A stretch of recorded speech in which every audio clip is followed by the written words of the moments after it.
Hello guys, good morning all of you and welcome back to our channel again. हम discuss कर रहे थे physical world and measurement chapter के बारे में। दोनों चैप्टर कंबाइंड हम पढ़ रहे हैं और लास्ट क्लास में हमने डिस्कस किया था भौतिक राशियों के बारे में कि फिजिकल क्वांटिटीज़ बेसिकली क्या होती है और हम मेजरमेंट क्यों करते हैं, क्यों हमें मेजरमेंट की आवश्यकता पड़ती है। उसी के साथ हमने ये बात करी थी कि भौतिक राशियाँ बेसिकली दो प्रकार की होती हैं, एक तो मूल भौतिक राशि और एक व्युत्पन्न भौतिक राशि। मूल भौतिक राशियाँ वे राशियाँ होती है जो किन्हीं दूसरी राशियों से मिलकर नहीं बनी होती हैं, स्वयं स्वतंत्र होती है, किन्हीं राशियों पर निर्भर नहीं करती। ये फिजिक्स में तो 7 प्रकार की होती है, लेकिन हमारे 11th क्लास की फिजिक्स का मेजर पोर्शन जो है वो मैकेनिक्स है, यानी यांत्रिकी है। और यांत्रिकी में मैंने आपने बताया था कि यांत्रिकी में मूल राशियाँ जो है वो 3 होती है, लंबाई, द्रव्यमान और समय। हालांकि इसके अतिरिक्त भी मूल राशियाँ होती है फिजिक्स में, जो हम आज के इस लेक्चर में डिस्कस करने वाले हैं। उसके साथ ही हमने बात करी थी व्युत्पन्न भौतिक राशियों के बारे में, जो कि इन्हीं मूल राशियों से मिलकर बनी होती है, जो बहुत प्रकार की हो सकती है। तो हमने क्या देखा कि मूल राशियाँ तो मैकेनिक्स में 3 ही होती है, लंबाई, द्रव्यमान और समय। तो इसके अतिरिक्त जो भी भौतिक राशि होगी वो सारी ही व्युत्पन्न भौतिक राशि होगी, और मेनली सारी भौतिक राशियाँ जो है वो व्युत्पन्न प्रकार की ही होती है, क्योंकि मूल भौतिक राशियाँ तो हमारे पास कम है। बाकी जितनी भी भौतिक राशियाँ होती है वो सारी ही व्युत्पन्न भौतिक राशियाँ होती है।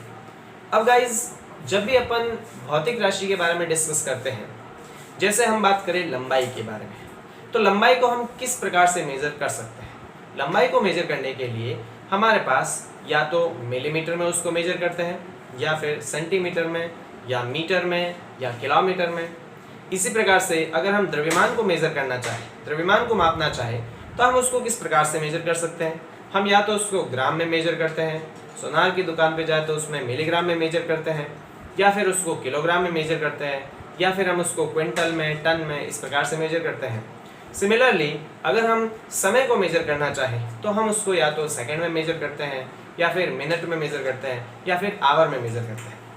तो हम क्या देखते हैं, हम ये देखते हैं गाइस कि प्रत्येक भौतिक राशि को अगर हमें मेजर करना है तो उसके मेजरमेंट के लिए, उसके मापन के लिए हमें एक निश्चित मान की आवश्यकता होती है। जैसे हमने लंबाई को मेजर करने के लिए निश्चित मान फिक्स कर रखे हैं, है ना, कुछ वैल्यूज फिक्स कर रखी है कि लंबाई को हम सेंटीमीटर में ही मेजर करेंगे या मिलीमीटर में ही मेजर करेंगे। इसी प्रकार द्रव्यमान को अगर मेजर करना है तो हम उसको ग्राम में ही मेजर करेंगे, किलोग्राम में ही मेजर करेंगे। इसी प्रकार समय को मेजर करना है तो हम उसको सेकंड में ही मेजर करेंगे या मिनट में ही मेजर करेंगे। तो हमने प्रत्येक भौतिक राशि के लिए एक मान ऑलरेडी डिसाइड कर रखा है कि हम उसको उसी में मेजर करेंगे। तो हमने भौतिक राशि को मेजर करने के लिए जो मान पहले से डिसाइड कर रखे हैं, उन्हीं मान को हम उसकी यूनिट यानी कि मात्रक कहते हैं। तो बेसिकली आज के इस सेशन में हम भौतिक राशि के मात्रकों के बारे में पढ़ने वाले हैं कि मात्रक क्या होते हैं, कितने प्रकार के होते हैं, और मात्रकों की कौन कौन सी पद्धतियाँ होती हैं। तो चलिए गाइस, शुरू करते हैं आज का सेशन। हम डिस्कस करने वाले हैं मात्रकों के बारे में, जिन्हें हम इंग्लिश में कहते हैं यूनिट्स।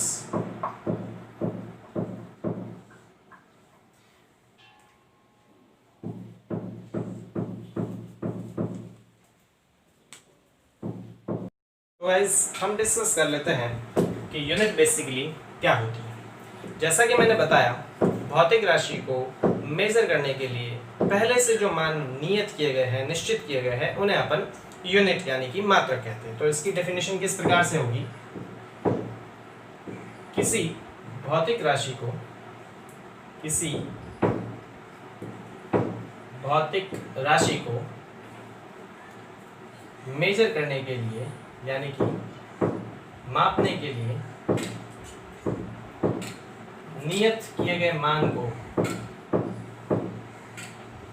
नियत किए गए मान को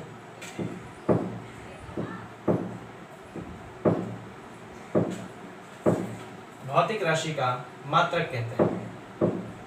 भौतिक राशि का मात्रक कहते हैं। अगर हम किसी भी भौतिक राशि को मेजर करना चाहें तो हम उसको मेजर करने के लिए पहले से कुछ क्वांटिटीज फिक्स कर देते हैं। उन्हीं फिक्स क्वांटिटीज को हम उसका मात्रक कहते हैं। एग्जाम्पल के तौर पे अगर बात करें तो हम किस तरह से कह सकते हैं, जैसे हम द्रव्यमान की बात करें तो द्रव्यमान को हम किस में मेजर करते हैं? द्रव्यमान को हम या तो ग्राम में मेजर करते हैं, या किलोग्राम में मेजर करते हैं, या टन में मेजर करते हैं। तो ये सारी की सारी जो फिक्स क्वांटिटीज हैं, इन फिक्स क्वांटिटीज को हम इस द्रव्यमान का मात्रक कहते हैं। इसी तरह से अगर हम लंबाई की बात करें तो लंबाई को मेजर करने के लिए हमने पहले से कुछ वैल्यूज फिक्स कर रखी है। या तो हम उसको मिलीमीटर में मेजर करते हैं, या फिर सेंटीमीटर में मेजर करते हैं, या मीटर में, या किलोमीटर में। इस तरह हमने लंबाई को मेजर करने के लिए पहले से क्वांटिटीज फिक्स कर रखी है। सिमिलरली अगर हम समय की बात करें तो समय को मेजर करने के लिए हम या तो उसको सेकंड में मेजर करते हैं, या फिर उसको मिनट में मेजर करते हैं, या फिर इसको आवर में मेजर करते हैं। तो इस तरह किसी भी भौतिक राशि को मेजर करने के लिए, उसको मापने के लिए हमने पहले से कुछ मान नियत कर रखे हैं, और उसी नियत किए गए मान को हम उसका मात्रक कहते हैं। ये नियत किए गए मान बदलते नहीं है। एक बार किसी भौतिक राशि का मात्रक हमने रख दिया अपने हिसाब से, उसके बाद उसकी वैल्यू चेंज नहीं होती है, वो यूनिवर्सल होता है। तो मात्रक बेसिकली क्या, किसी भी भौतिक राशि को मेजर करने के लिए, उसे मापने के लिए हमने जो पहले से मान डिसाइड कर रखे हैं, उन्हीं मान को हम उसका मात्रक कहते हैं। अब हम ये जानते हैं कि भौतिक राशियां बेसिकली दो प्रकार की होती हैं, मूल भौतिक राशि और व्युत्पन्न भौतिक राशि। तो अगर भौतिक राशियां दो प्रकार की होती हैं तो उनके मात्रक भी कितने प्रकार के होंगे? दो प्रकार के, एक तो मूल मात्रक और एक व्युत्पन्न मात्रक। लेकिन उससे पहले हम ये देख लेते हैं कि किसी भी भौतिक राशि को व्यक्त किस प्रकार से किया जाता है। फॉर एग्जाम्पल अगर मैं बात करूं, मेरे पास द्रव्यमान को अगर हम व्यक्त करते हैं तो हम द्रव्यमान को किस प्रकार से व्यक्त करते हैं? हम द्रव्यमान को लिखते हैं, जैसे मेरे पास कोई क्वांटिटी है और उसका द्रव्यमान 5 किलोग्राम है, तो हम उसको किस प्रकार से लिखेंगे? 5 किलोग्राम। किसी पर्टिकुलर ऑब्जेक्ट के द्रव्यमान को हम किस प्रकार से लिखेंगे? जैसे मैंने लिखा 5 किलोग्राम। इसी प्रकार से अगर हम किसी भी क्वांटिटी, जैसे मान लेते हैं किसी ऑब्जेक्ट की लंबाई को लिखना है, तो हम मान लेते हैं उसकी लंबाई 50 सेंटीमीटर है, तो उसको हम लिखेंगे 50 सेंटीमीटर। इसी तरह कोई और क्वांटिटी ले लेते हैं, जैसे समय को अपन मेजर कर रहे हैं, तो समय को किस प्रकार से मेजर करेंगे? समय हम लिख लेते हैं 4 और सेकंड। ठीक है, तो हम क्या देखते हैं कि किसी भी भौतिक राशि को अगर हमें व्यक्त करना है तो उस भौतिक राशि को व्यक्त करने के लिए दो पैरामीटर्स चाहिए। पहला जो पैरामीटर है वो इसका आंकिक मान कहलाता है, और दूसरा इसका मात्रक कहलाता है। तो किसी भी भौतिक राशि को अगर मुझे व्यक्त करना है तो पहले तो हम क्या लिखते हैं? उसका आंकिक मान लिखते हैं, और आंकिक मान को हम n से व्यक्त करते हैं। किससे व्यक्त करते हैं? n से। और उसके जस्ट पीछे उसकी यूनिट लिखी जाती है, उसका मात्रक लिखा जाता है। तो यूनिट को हम क्या लिखेंगे? u लिखेंगे। मतलब किसी भी भौतिक राशि को किस प्रकार से व्यक्त किया जाता है? किसी भी फिजिकल क्वांटिटी q को हम व्यक्त करते हैं n इंटू u से, जहाँ पर n क्या कहलाता है? n कहलाता है इसका आंकिक मान, यानी कि न्यूमेरिकल वैल्यू। n क्या है? इसका आंकिक मान है। और u क्या है? u इसका मात्रक है, यानी u इसकी यूनिट है। तो हम ये देखते हैं कि किसी भी भौतिक राशि को व्यक्त करने के लिए हमें दो पैरामीटर्स चाहिए, एक तो उसका आंकिक मान और एक उसका मात्रक। सिमिलरली यहाँ पे देखिए, ये लंबाई एक भौतिक राशि है और इसको हमने कैसे लिखा है? 50। तो 50 तो क्या है? इसका आंकिक मान, और सेंटीमीटर क्या है? इसकी यूनिट। तो इसको भी हम किस तरह से लिखेंगे? NU से लिखेंगे। सिमिलरली यहाँ पे देखिए, समय जो है, समय एक भौतिक राशि है, इसको Q, और इसको भी दो पैरामीटर्स व्यक्त किया है। 4 इसका आंकिक मान है और सेकंड इसकी यूनिट है, तो इसको भी हम लिखेंगे n इंटू U से। तो हम ये देखते हैं कि किसी भी भौतिक राशि को हम दो पैरामीटर से लिखते हैं, n इंटू U। n इसका आंकिक मान है और U इसका क्या है? मात्रक है। अब हम इसको n इंटू U से लिखते हैं, ये बात तो ठीक है, लेकिन हम हर भौतिक राशि को अलग अलग आंकिक मान और अलग अलग मात्रक द्वारा व्यक्त करते हैं। उसके बारे में थोड़ा समझ लेते हैं, फिर हम बात करते हैं कि मात्रक कितने प्रकार के होंगे। ठीक है, मैं इसी के एग्जाम्पल को समझाता हूँ। ये वाला एग्जाम्पल रफ, बाकी सारे रफ कर देते हैं और इस एग्जाम्पल को समझते हैं। चलिए, तो हम क्या देखते हैं कि हम इस द्रव्यमान को लिखते हैं 5 किलोग्राम। इस 5 किलोग्राम को हम लिख सकते हैं, 5 किलोग्राम का मतलब 5000 ग्राम। ठीक है, तो हम क्या देखते हैं, यहाँ पर द्रव्यमान 5 किलोग्राम लिखूं या 5000 ग्राम लिखूं, दोनों एक ही बात है। तो इसका मतलब इसको हम इस प्रकार से डिनोट कर सकते हैं। हमें ये पता है कि किसी भी भौतिक राशि को हम किस प्रकार से लिखते हैं। किसी भी भौतिक राशि को हम लिखते हैं Q बराबर n इंटू यू से। n इसका आंकिक मान है और u इसकी न्यूमेरिकल यूनिट है, इसका मात्रक है। तो यहाँ देखिए, यहाँ पे है 5 और इसकी यूनिट है किलोग्राम, तो इसको मैं लिख लेता हूँ N1U1। यहाँ पर सेम 5 किलोग्राम और 5000 ग्राम एक ही बात है, तो 5 की जगह हमने कितना लिखा 5000, मतलब ये दूसरी न्यूमेरिकल वैल्यू है N2, और किलोग्राम की जगह हमने कितना लिखा ग्राम, तो ये दूसरी यूनिट है U2। मतलब किसी भी भौतिक राशि को हम किस प्रकार से लिख सकते हैं, किसी भी भौतिक राशि को हम लिख सकते हैं N1U1 से लिख सकते हैं, ठीक है, जहाँ पर n इसकी न्यूमेरिकल वैल्यू होगी यानी आंकिक मान और u इसका मात्रक होगा। अब अलग अलग मात्रक जो है उसके हिसाब से इसका आंकिक मान भी बदल सकता है। जैसे हम बात करें लंबाई की ही बात कर लें, तो लंबाई को हम लिखते हैं, मान लेते हैं हमारे पास लंबाई है 5 किलोमीटर, ठीक है, या 50 सेंटीमीटर जो अपने लिया था पहले, 50 सेंटीमीटर। 50 सेंटीमीटर को हम क्या लिख सकते हैं, 500 मिलीमीटर भी लिख सकते हैं, ठीक है, क्योंकि 1 सेंटीमीटर में 10 मिलीमीटर होता है, तो 50 सेंटीमीटर लिखे तब भी सही है, 500 मिलीमीटर लिखे तब भी सही है। तो इस हिसाब से अगर देखें तो यहाँ 50 है, मतलब इसकी न्यूमेरिकल वैल्यू n1 और इसका मात्रक u1, और इसकी न्यूमेरिकल वैल्यू चेंज हो गई तो ये है n2 और इसका मात्रक भी चेंज हो गया तो ये आ जाएगा u2। मतलब हम किसी भी भौतिक राशि को किस प्रकार से व्यक्त कर सकते हैं, किसी भी भौतिक राशि को व्यक्त कर सकते हैं q बराबर n1u1 बराबर n2u2 बराबर n3u3। इस प्रकार किसी भी भौतिक राशि को व्यक्त किया जा सकता है। अब हम डिस्कस कर लेते हैं कि मात्रक कितने प्रकार के होते हैं, ठीक। इस पूरे को रफ कर देते हैं गाइस। हम बात करते हैं मात्रकों के प्रकार के बारे में।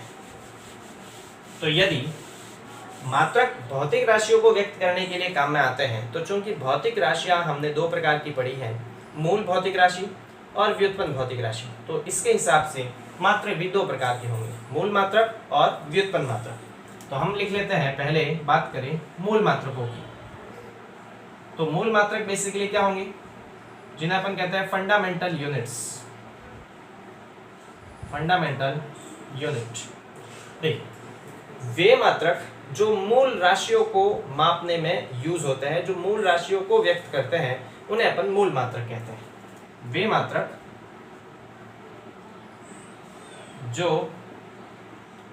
मूल राशियों को मापने में प्रयुक्त होते हैं,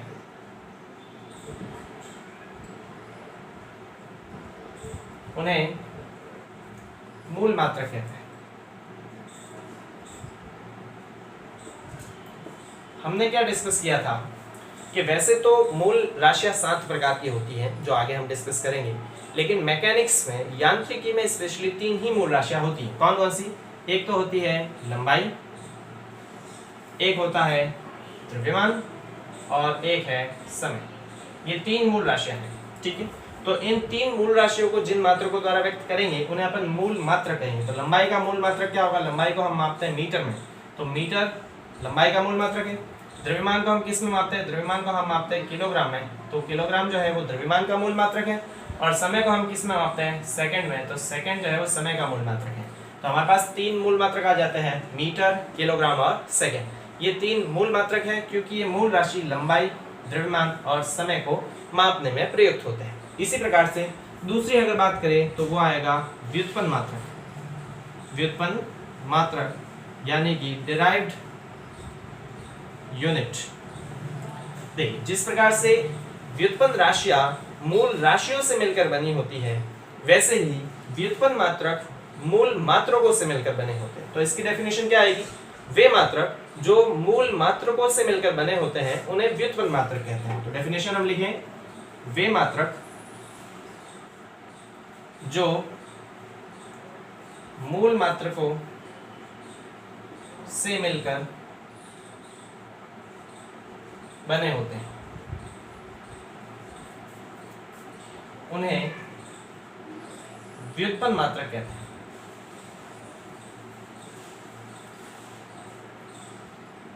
ठीक है, तो हमने क्या डेफिनेशन देखी? वे मात्रक जो मूल मात्रकों से मिलकर बने हैं उन्हें व्युत्पन्न मात्रक कहते हैं। या फिर ये कहे कि वे मात्रक जो व्युत्पन्न राशियों को व्यक्त करते हैं उन्हें अपन व्युत्पन्न मात्रक कहते हैं।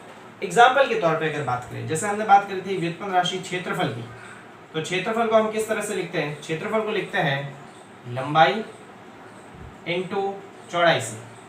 ठीक है, तो देखिए लंबाई इंटू चौड़ाई, लंबाई को हम किससे मेजर करते हैं? लंबाई को भी मीटर में मापते हैं और चौड़ाई को भी किस में मापते हैं, मीटर में मापते हैं। तो इसको हम क्या लिखेंगे, मीटर इंटू मीटर बराबर मीटर का स्क्वायर। तो हम क्या देखते हैं कि क्षेत्रफल को मीटर स्क्वायर से मापा जाता है, मतलब क्षेत्रफल का मात्रक मीटर स्क्वायर है और इसमें दो मूल मात्रक हैं। कौन कौन से, दो मूल मात्रकों से मिलकर बनी है मीटर और मीटर से। तो ये दो मूल मात्रकों से एक नया मात्रक बना है मीटर स्क्वायर। इसी तरह हम अगर आयतन की बात करें तो आयतन को हम किस तरह से लिखते हैं, आयतन होता है लंबाई इंटू चौड़ाई इंटू ऊंचाई। तो लंबाई को भी हम किस में मापते हैं, मीटर में, चौड़ाई को भी किस में मापते हैं, मीटर में, और ऊंचाई को भी किस में मापते हैं, मीटर में।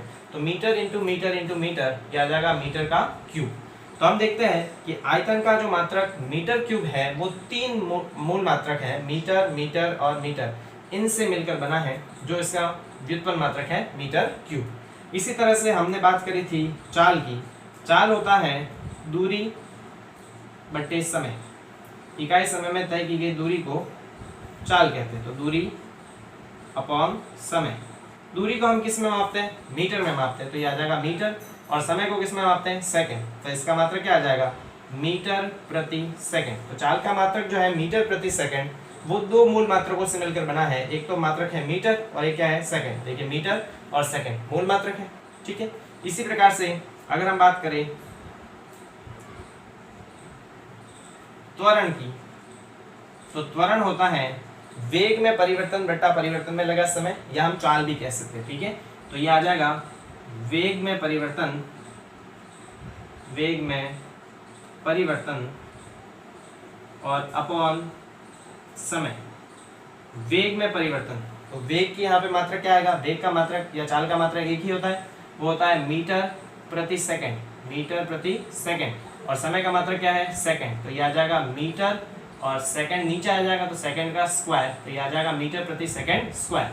तो त्वरण का ये जो मात्रक है मीटर प्रति सेकंड स्क्वायर, ये भी मूल मात्रकों से मिलकर बना है। कौन कौन से मूल मात्रक, एक तो मीटर और एक क्या है, सेकंड, दो बार। तो इस प्रकार हम क्या देखते हैं कि मात्रक भी दो प्रकार के होते हैं। मूल मात्रक तो वे जो मूल राशियों को व्यक्त करते हैं, और व्युत्पन्न मात्रक वे जो मूल राशियों के मात्रकों से मिलकर बने होते हैं या व्युत्पन्न राशियों को व्यक्त करते हैं, ठीक है। तो ये हमने डिस्कस कर लिया, आप इसका स्क्रीनशॉट ले लीजिए, अपने फेयर काम में कर लीजिएगा। ओके गाइस, चलिए तो हम डिस्कस कर लेते हैं कि मात्रकों की कौन कौन सी पद्धतियां हैं। इस पूरे को मैं रफ कर देता हूं और हम बात करते हैं मात्रकों की पद्धतियों के बारे में।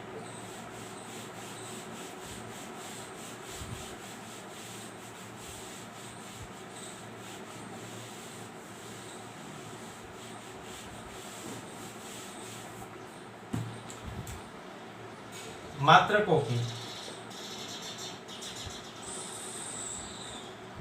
पद्धतियां, सिस्टम ऑफ यूनिट्स। देखिए वैसे तो मात्रकों की खूब सारी पद्धतियां होती हैं, हर एक लोकल एरिया में मात्रक अपने हिसाब से लोग बना देते हैं, लेकिन मोटे मोटे तौर पे मात्रकों की तीन पद्धतियां हैं जो पूरे ऑल ओवर द वर्ल्ड में यूज होती है। मात्रकों की उन पद्धतियों में जो हम यांत्रिकी में मूल राशियां पढ़ते हैं उनके मात्रक अलग अलग है, और इसी की वजह से ये तीन पद्धतियां बनी हैं। तीनों पद्धतियों के नाम जो है बड़े इजी है और नाम से ही इन पद्धतियों का पता चलता है। पहली जो पद्धति है वो है MKS पद्धति, ठीक है। MKS पद्धति का मतलब है, इसका फुल फॉर्म अगर कहें तो इसकी फुल फॉर्म होती है मीटर, किलोग्राम और सेकंड पद्धति। दूसरी जो पद्धति है उसे हम कहते हैं CGS पद्धति, इसकी फुल फॉर्म होती है सेंटीमीटर, ग्राम, सेकंड। तीसरी जो पद्धति है वो है FPS यानी कि foot pound second, foot pound second. तो देखिए मात्रकों की जो MKS पद्धति है इसमें लंबाई को हम किस में मापते हैं, इसमें लंबाई को मीटर में मापा जाता है। किस में मापा जाता है, मीटर में।